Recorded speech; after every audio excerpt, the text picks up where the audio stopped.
สำนักงานตรวจคนเข้าเมืองและศุลกากรจับกุมผู้ลี้ภัย36คนทั่วสหรัฐอเมริการะหว่างปฏิบัติการ Safe Nation และ Operation No Safe Haven 3เขาเป็นคนสัญชาติรัสเซียเป็นอดีตหน่วยรบพิเศษ Spetsnaz เขาเป็นที่ต้องการตัวในข้อหาก่ออาชญากรรมสงครามในเชสเนียเขามีคำสั่งเนรเทศครั้งสุดท้ายที่นี่ในสหรัฐอเมริกาบุคคลอายุ39ปีเขาสูง6ฟุตหนัก180ปอนด์บ้านของเขาอยู่ใกล้เราแค่เอื้อมมือและการพบเห็นครั้งสุดท้ายคือสัปดาห์ที่แล้วประมาณ 11:30 นาทีและเราจะมาดูกันว่าเราจะจับกุมเขาได้หรือไม่ความปลอดภัยเป็นสิ่งสำคัญที่สุดพยายามหลีกเลี่ยงการเผชิญหน้าพยายามปฏิบัติอย่างละมุนละม่อมให้มากที่สุดเท่าที่จะเป็นไปได้ระหว่างปฏิบัติการพร้อมกันทั่วประเทศในจำนวนผู้ที่ถูกจับกุม17คนถูกตามจับเนื่องจากอาจเป็นภัยคุกคามต่อความปลอดภัยสาธารณะหรือความมั่นคงของประเทศรวมถึงบุคคลที่ต้องสงสัยว่าให้การสนับสนุนด้านวัตถุแก่องค์กรก่อการร้ายและอีก19คนถูกร้องขอตัวจากบทบาทที่ทราบหรือต้องสงสัยในการละเมิดสิทธิมนุษยชนในต่างประเทศ23 กันยายน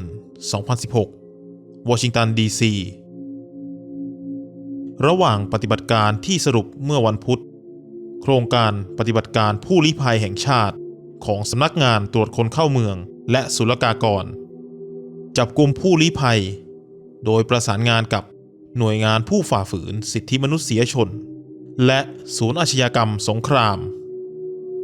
ส่วนต่อต้านการก่อการร้ายและสำนักงานภาคสนามในเมืองต่อไปนี้แอตแลนตาบัลติมอร์ชิคาโกฮิวสตันลอสแองเจลิสไมอามีนิวออร์ลีนส์นิวยอร์กซานอันโตนิโอซานดิเอโกซานฟรานซิสโกและเซนต์ปอลรัฐมินนิโซตาการดำเนินการทั่วประเทศพร้อมกันนี้ถือเป็นการดำเนินการครั้งแรกโดยมุ่งเน้นไปที่การจับกลุ่มผู้หลบหนีที่ทราบหรือสงสัยว่าจะเป็นอันตรายต่อความปลอดภัยสาธารณะหรือความมั่นคงของประเทศและผู้ที่ทราบหรือสงสัยว่ามีการละเมิดสิทธิมนุษยชนด้วยการใช้หน่วยงานสืบสวนเฉพาะของเราอย่างแข็งขัน ICE จะดำเนินการต่อไปเพื่อให้มั่นใจว่าประเทศที่ยิ่งใหญ่ของเราจะไม่เป็นที่หลบภัยสำหรับผู้ละเมิดสิทธิมนุษยชนและภัยคุกคามด้านความมั่นคงของชาติอื่นๆซาร่า ซาวดายาผู้อำนวยการ ICE กล่าวถึงผู้ที่ซ่อนตัวอยู่ในเงามืดเราจะตามหาคุณจับกุมคุณและนำคุณเข้าสู่กระบวนการยุติธรรมชาวต่างชาติที่ถูกจับกุมระหว่างการดำเนินการเหล่านี้ล้วนมีคำสั่งให้เนรเทศที่ค้างอยู่และจะถูกส่งตัวกลับประเทศต้นทางบุคคลจาก36คนที่ถูกจับกุม4คนยังเป็นอาชญากรต่างด้าวซึ่งถูกตัดสินลงโทษในสหรัฐอเมริกาในข้อหาอาชญากรรมเช่นค้ายาเสพติดติดสินบนความรุนแรงในครอบครัวและการขับรถขณะที่ดื่มแอลกอฮอล์หรือเสพสารเสพติด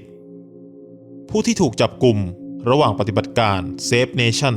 ได้แก่บุคคลจากแอฟริกาตะวันออกที่ก่อนหน้านี้อยู่ระหว่างถูกสอบสวนเนื่องจากต้องสงสัยว่าเกี่ยวข้องกับบุคคลที่มีผลประโยชน์ด้านความมั่นคงของประเทศบุคคลดังกล่าวมีประวัติอาชญากรมากมายรวมถึงความผิดฐานใช้ความรุนแรงและขายยาเสพติด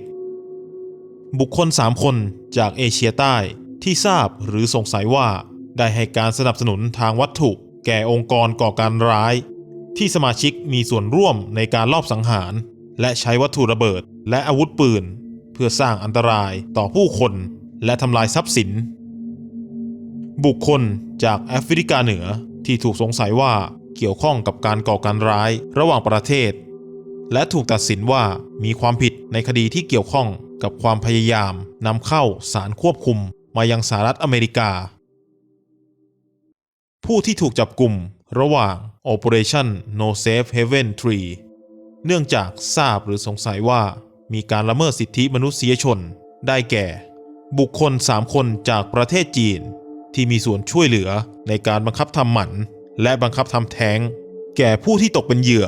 หรือผู้ประกอบศาสนกิจที่ถูกกุมขังซึ่งถูกข่มเหงในภายหลังบุคคลจากยุโรปตะวันออกที่ยอมรับว่าเข้าร่วมในการโจมตีทางทหารต่อพลเรือนซึ่งเหยื่อถูกข่มขืนและสังหารนายทหารระดับสูงจากอเมริกาใต้ที่ทำงานร่วมกับหน่วยข่าวกรองของรัฐที่มีส่วนเกี่ยวข้องกับหน่วยสังหารลับ ICE มุ่งมั่นที่จะกำจัดผู้ที่เป็นภัยคุกคามต่อความมั่นคงของชาติหรือความปลอดภัยสาธารณะ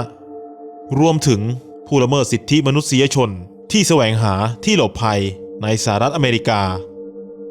ICE จะสืบสวนผู้ที่พยายามหลีกเลี่ยงความยุติธรรมโดยการแสวงหาที่พักพิงในสหรัฐอเมริกา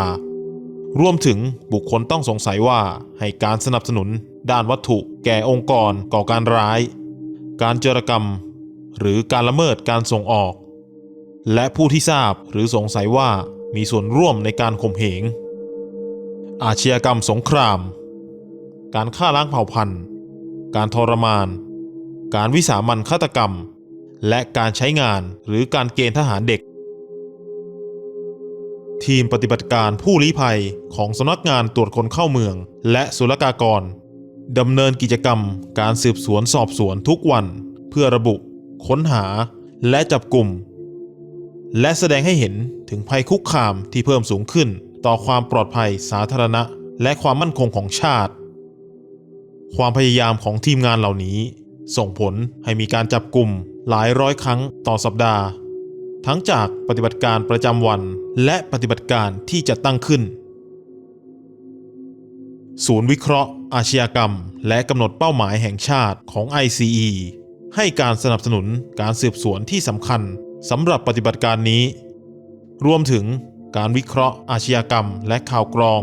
จากแหล่งข้อมูลที่หลากหลายศูนย์วิเคราะห์ให้การสนับสนุนที่ครอบคลุมเพื่อช่วยเหลือความพยายามในการบังคับใช้โดยรวมของส่วนประกอบของ ICE ทั้งหมด ICE ให้เครดิตความสำเร็จของปฏิบัติการนี้จากความพยายามร่วมกันของสำนักงานกลางแห่งชาติของสหรัฐอเมริกาและตำรวจสากลวอชิงตันซึ่งให้การสนับสนุนที่สำคัญเกี่ยวกับการคลายความขัดแย้งประวัติอาชญากรต่างประเทศและข้อมูลการยืนยันตัวตนเครื่องมือสืบสวนของตำรวจสากลช่วยให้หน่วยงานบังคับใช้กฎหมายของสหรัฐมีชุดฐานข้อมูลที่ให้ข้อมูลลักษณะทางกายภาพแบบเรียลไทม์เอกสารการเดินทางและข้อมูลประวัติอาชญากรเจฟฟรีย์แชงค์ผู้อำนวยการอินเตอร์โพลวอชิงตันกล่าวการดำเนินการเหล่านี้เป็นตัวอย่างของสิ่งที่สามารถทำได้เมื่อหน่วยงานบังคับใช้กฎหมายของสหรัฐอเมริกาและระหว่างประเทศสามารถเข้าถึงข้อมูลได้ทันที FBI ICE ผู้ประสานงานกับกองปฏิบัติการร่วมเฉพาะกิจต่อต้านการก่อการร้ายแห่งชาติบริการรักษาความปลอดภัยทางการทูตของกระทรวงการต่างประเทศสหรัฐ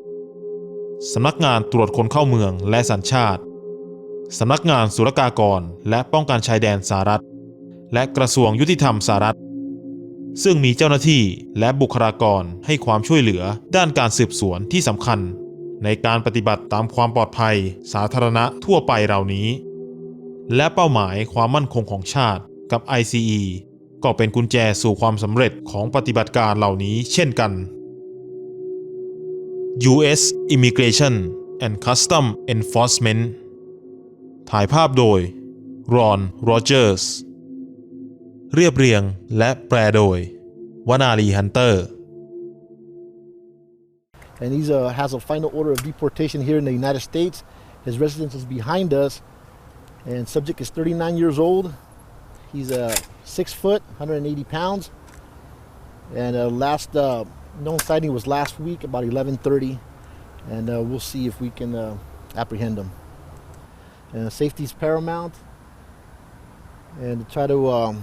avoid any confrontation. We just try to be as polite as possible, explain the situation, effect the arrest, and move on.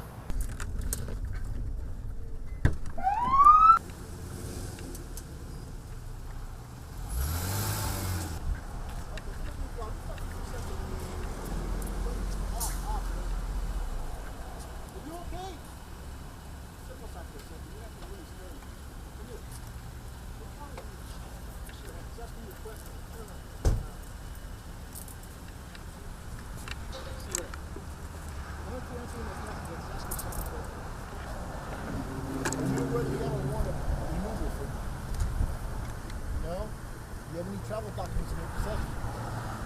You do? Okay. You have any minor children to take care of? You do? How many kids do you have? One kid. Okay. Let's go somewhere and talk and then we'll explain further, okay? How come you didn't stop when I was trying to contact you? Right here. Right here. Why didn't you stop? I'm not running. Okay, we'll try to help you out, see if we can clear this up, okay? Come on, come on, come on.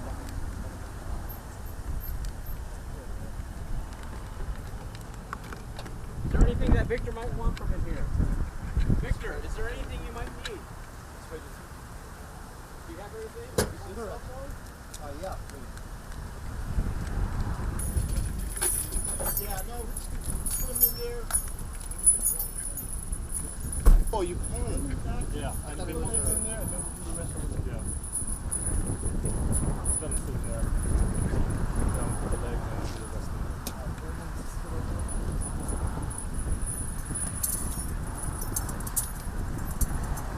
Alright, let's fix it. Just gonna go around the corner, okay?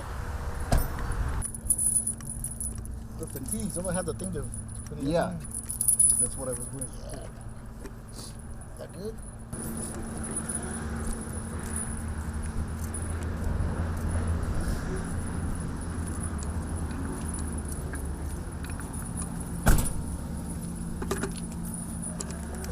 Second seat, second seat.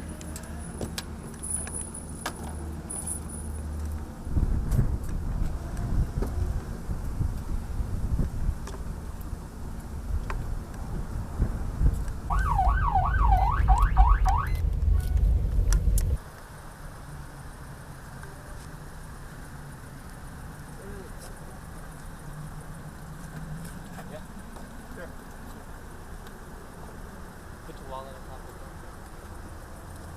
Keep your hands up.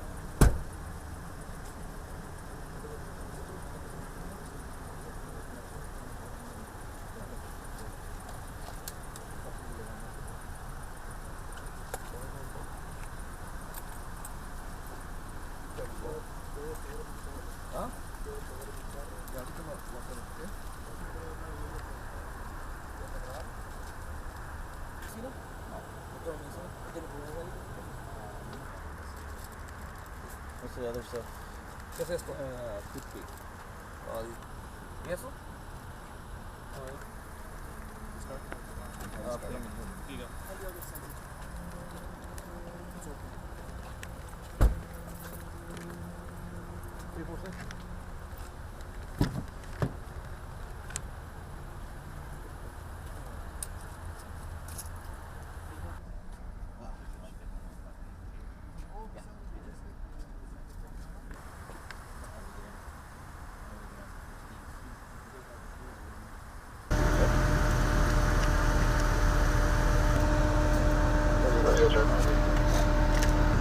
He's a known or suspected international security. Yeah, but I sent out a text message. I thought I had your. Oh, have questions? Sure. All right, sir.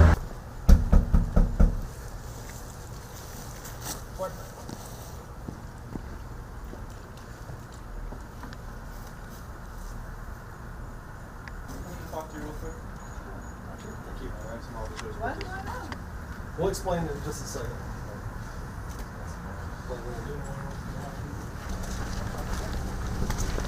Alright, Lee, since it's gonna be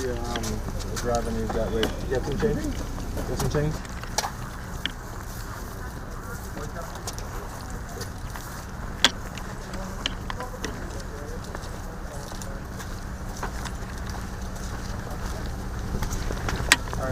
gonna be a driver named that way.